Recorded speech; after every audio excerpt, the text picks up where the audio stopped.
Temperatures are warming up as we inch closer to summer, but some of us still remember that bad snowstorm in mid-January that left Madison roads covered in snow for more than a week. Last night, the Madison Streets Division held a town hall to really look at what went wrong and how they handled plowing and salting during that time.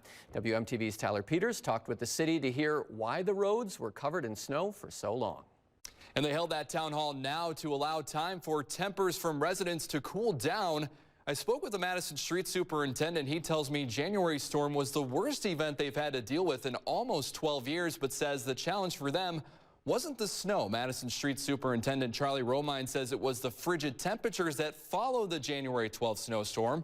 Romine says a typical bad winter weather event usually calls for plows to do 3 rounds across the city, and each round takes about 3 hours. But for that snowstorm in January, Romine says the city would have had to do up to 8 rounds, and as the rapid drop in temperatures made salt ineffective, Romine says it became too much for crews to handle. We get it right 99% of the time. Once in a while we have an event like that where our inability to to salt hard enough, fast enough, and quick enough cycles doesn't allow us to keep up in an event like that.